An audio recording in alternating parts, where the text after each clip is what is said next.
What is up, guys? Today on the channel we are making Cheshire cattails. We're going to use the unofficial Disney Parks cookbook from Ashley Craft. I got mine at Target, but you can get it anywhere. I'll link it below. This book is a must-have if you are a Disney lover and you can't get to the parks and want to make Disney treats at home. It's got churros, pretzels, beignets, everything you need to have Disney at home. I will link the recipe below as well. So to get started, what we need is 2 puff pastries. They come in 1 box. So you just buy 1 box, that's what you need. I bought Pepperidge Farm. They're just easy. Once they're thawed out, they're easy to manipulate. You just put it on either a floured surface or parchment paper. I use parchment paper. I would probably suggest that flour be used, only because very lightly flour. You don't want to over flour, and you also don't want to over roll because that'll keep it from puffing. But you're gonna do this with both sheets, and you're gonna pull them out to try to make them as even as possible, because you're gonna end up putting them one on top of the other once you put the fillings on. So you'll repeat everything with the second one, and then we'll move to the next step.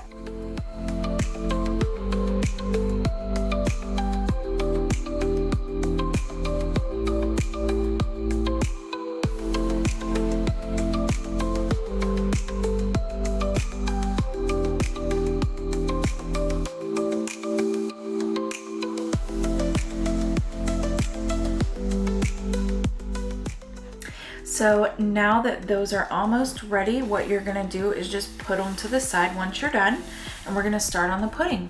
So you're going to take your pudding mix. I used French vanilla. You're gonna mix in your milk. It's 1 3/4 cup of milk. You're going to whisk it, and you're gonna whisk it really good.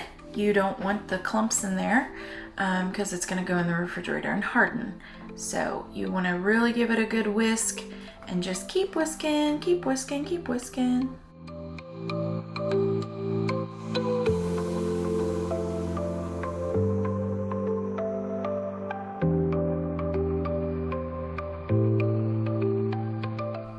Once you give it a really good whisk, you're going to cover it next because it's going to go in the refrigerator.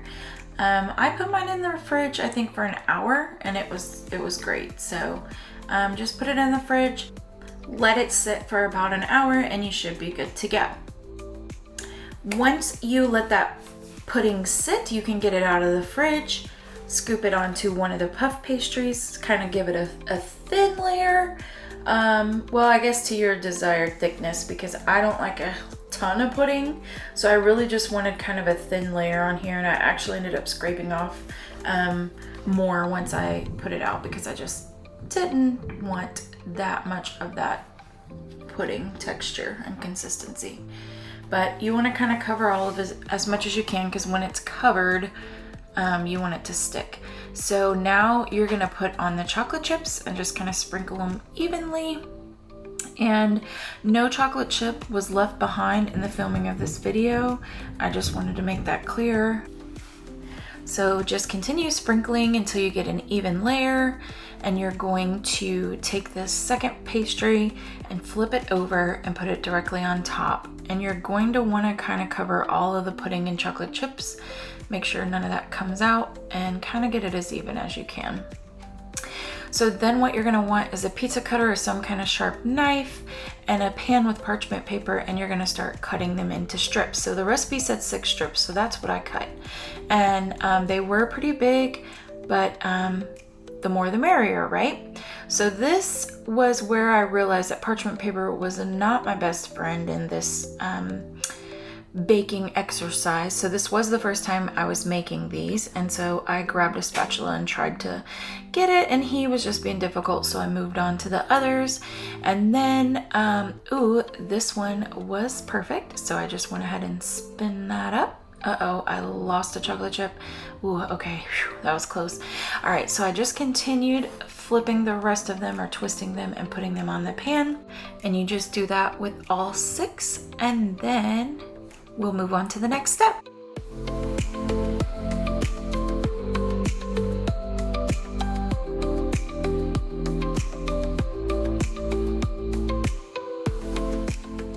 next you are gonna make an egg wash. So you're gonna take 1 egg and a tablespoon of water, mix that around, and you're just gonna give a light brushing of the egg wash over each twist.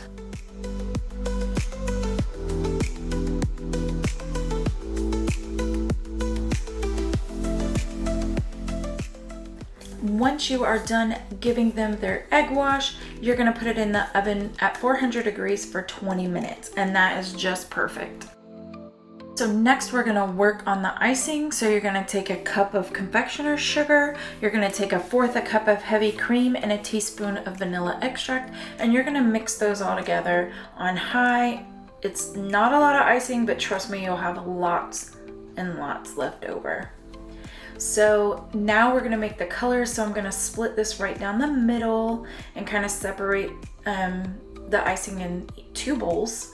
These bowls I actually get from Dollar Tree. They have them during the summer in like a 4-pack, and they're very thin, but they're flimsy, so it makes it really easy to color icing, and you get 4 for $1. So that's one of my tricks there. And the cups and the spatulas also come from Dollar Tree, and I just love them because they're small and they work very well for what I do for all my coloring purposes. You also want to get either tipless bags, which is what I have here, and some type of clip, or you can tie them, or you can use a Ziploc bag. You can use a bowl and a spoon to drizzle however you want. I just love the piping bag method because that's what I use for sugar cookies, and it's just easier and less messy. So you can find those on Amazon, but I'll link them below, the ones that I use. I'm also using Americolor icing colors to color the icing. They're my favorite. They're the most vibrant.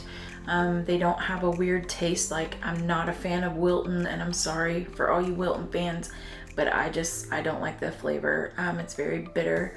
So Americolor is good. It gives very bright colors and it tastes good. So next I'm gonna put my little piping bags in the cups just for sturdiness, and then I can just pour my icing directly into the bag from the cup, and it just makes easy cleanup. It's just, this is my technique. I've been doing this for 3 years, so just that's what works for me. So obviously I didn't mix that very good. You can still see the white, so let me mix that real quick. And then, so this icing doesn't dry as fast as royal icing, so I just leave them off. Usually if I do royal, I'm going to do those very fast and tie them off just because I don't want it to crust. But this icing is a little bit different consistency. So now I'm going to show you my airplane trick. A lot of cookiers use this. So you just hold the bag tight on the open end and you sling that sucker around in a circle, and then you try to get all the air bubbles out and just push down, push all the icing down, get the air bubbles out. And I use these bag clips. These are from a place called I almost said Truly Madly Deeply. No, not Savage Garden, but Truly Mad Plastics, and I'll link those below as well. Those are lifesaver. That you can use them for everything. Obviously they make bigger ones for like chip clips and stuff like that in the house, but these little ones, they just, for me, make all the difference. So I know Amazon sells them too. They're a little bit different quality, not as good, but they still work just as good because I have some of both. So I'll link those below. But then I just get it to the length that I need, and so I just cut a hole in each bag and start drizzling at a zigzag pattern, starting with the one color. And then I will go back over it again with the same color. And, you know, obviously you can put as much or as little icing on at this step. So then you'll start with your second color and just continue doing the zigzag drizzle. And it's so pretty. I love Alice in Wonderland. I love the Cheshire Cat. So I was so excited to make this recipe at home. So I was even more excited to try it. But I wanted to cut them in half because they were too big. And trust me, they are delicious. I heard we're not able to get them at Disney anymore. Now they've replaced them with the Cheshire Cat paw. But now we know the recipe and we can make them at home. Well guys, that's it for today's video. Thanks so much for watching. Please like and subscribe if you want to see more Disney content. and we'll see you real soon. But until then, have a magical day. Bye.